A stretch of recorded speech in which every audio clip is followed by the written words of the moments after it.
While PC gaming certainly has its own drawbacks, it's tough to deny the advantages that the customizable platform of personal computers has introduced for gaming. That is when everything is working correctly. The ability to tweak things to be just the way you want them doesn't just pertain to the physical hardware side though. The software end of PC gaming is also just as malleable as the hardware, if not more so.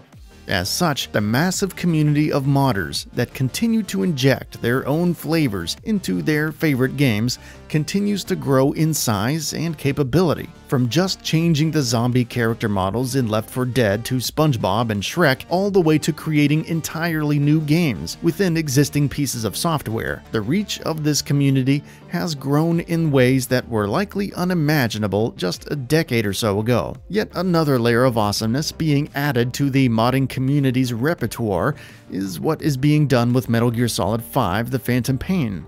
This game, at launch, was already immediately known for its vast array of possibilities. In 2020, it has taken on an entirely new degree of customizability and gameplay depth, thanks to the modding community. The incessant tinkering has fundamentally changed what the game can be, as well as what an open-world action-adventure game can accomplish, namely the Infinite Heaven and Side-Op Companion mods. There are lots of small things that make sense within Side-Op Companion that you could simply use on their own without going too deep. First, a free cam mode that lets you essentially just hijack control of the camera away from the game and use it to fly around the level in real time, giving you far more detailed information about the enemy locations, locations of resources, and the layout of the area in which you'll be engaging. A simple thing, but infinitely useful. On top of using it to see and survey the area, you can also use it to drop Big Boss wherever you want on the map by simply pressing the call button and the reload button at the same time. This will immediately warp him to the location of the camera, and thus give you that option to start a mission wherever you want, instead of having to carve into the camp from the outside like a traditional playthrough. Using a similar series of commands, you can also spawn prisoners basically wherever you want, and if it's an extraction mission, then you're essentially making the entire focal point of the mission as difficult or easy as you want, although the general difficulty can be edited in the Side-Op Companion menu. Speaking of the menu, this is a pretty powerful tool here. You can customize enemy types, add in enemies, and of course change the name and description of the Side-Op that will appear in your iDroid. This mod doesn't stop there though. Mine placement, security cameras, even placement of vehicles are all tools at your disposal and variables you can insert. Enemy placement and customization is obviously also a huge part of this. The type of enemy, their location, their outfits, their available equipment, and their routes are all things you can customize by choosing from a plethora of available types for each one. What's more, you can apply all of these fields to brand new enemies that you spawn yourself, as well as enemies that already exist in the Side-Op by default. These few elements alone, as you might imagine, all expand all the directions and depths you can strive for in creating your own custom Side-Ops to degrees that make Metal Gear Solid 5 feel infinite. Think of it like the Tenchu 2 level editor, but on steroids, for those of you who have any idea what I'm talking about. This level of sophistication and customization is not only unparalleled in the Metal Gear Solid 5 community, but it's also quite the accomplishment for the modding community as a whole, while still being fairly easy and simple to use with very little, if any, guidance. Not to be outdone by the Side-Op Companion is another mod that also provides a similar level of depth and customization. The Infinite Heaven mod is also definitely something worth looking into if you're a fan of MGS5 and looking for a way to squeeze some more playtime out of it. Here we have a suite of options that is more comprehensive than the Side-Op Companion, and with that might come a steeper learning curve, but it's definitely worth it. One of the first things you'll notice about this mod is the ability to change various player settings right off the bat, changing your own life scale, which, as you might imagine, allows you to adjust the amount of hit points you have available to you during any given mission, all the way from 0 to 650%. Which will immediately alter the play experience drastically, removing or enabling Demon Snake's properties at will. a toggle to use selected soldiers in cutscenes, and a rather detailed player appearance menu that lets you change anything from the player type, suit type, camo type, headgear, face type, reset those settings, and more. The ability to change other soldiers' life, sight, and hearing distance parameters are also here, but still not enough for this mod, nor is being able to print these variables to make them viewable on your iDroid.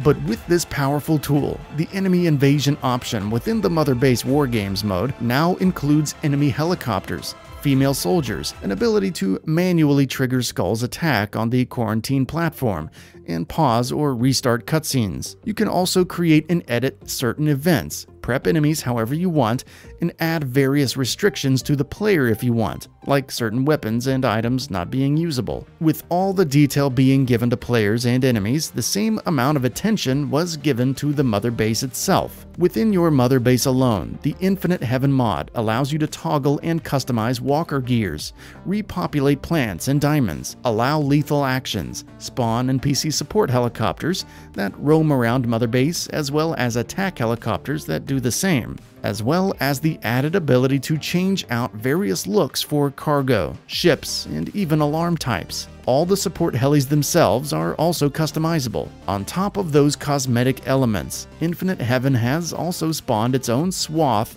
of custom side-op missions that vary greatly in terms of type and scope. These missions add basically infinitely more playtime to the game for anybody who wants it, and has fostered its own special community around them. The ability to edit various assets, mission parameters, and even allow multiple players has facilitated some really interesting experiences here that will pique the interest of anybody looking to take their Metal Gear Solid 5 experience to an entirely new level. All of these things having their own sets of feature-heavy customizable variables makes this set of tools even that much deeper, and thusly breathes that much more fresh air into Metal Gear Solid 5. On top of all of this, the ability to add the map from Ground Zeroes into Phantom Pain also goes a long way to being a pretty good potential time investment, as that map was pretty good, despite it not quite being worth being its own game, at least for its launch price. Even maps from Metal Gear Survive are being brought into the Phantom Pain via FoxKit,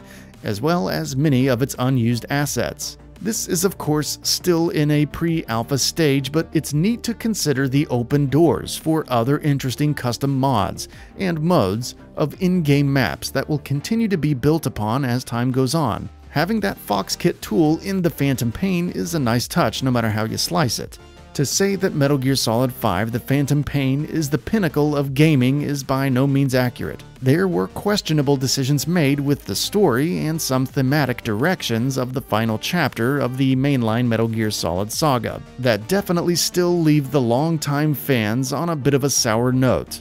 That, coupled with radical gameplay changes from the previous several games, as well as some odd holes in the base experience created by mysteriously cut content, make Metal Gear Solid 5 a bit of a mixed bag overall. But given the love and care with which these other mods have been crafted, as well as the potential for an episode 51 after all this time, the PC version of the game certainly has an appeal that few other open-world games even come close to matching today. From customizing your own side ops for others to play, editing the hell out of your Mother Base, there is certainly no shortage of things to do in the Phantom Pain now, and that doesn't appear to be changing anytime soon. With the modding community being what it is today, and many of the finer members of it being laser-focused on MGS5, odds are we're in for many, many more years of hell-raising fun in the landscapes of Afghanistan and Africa, and wherever else the modding community takes us within the game.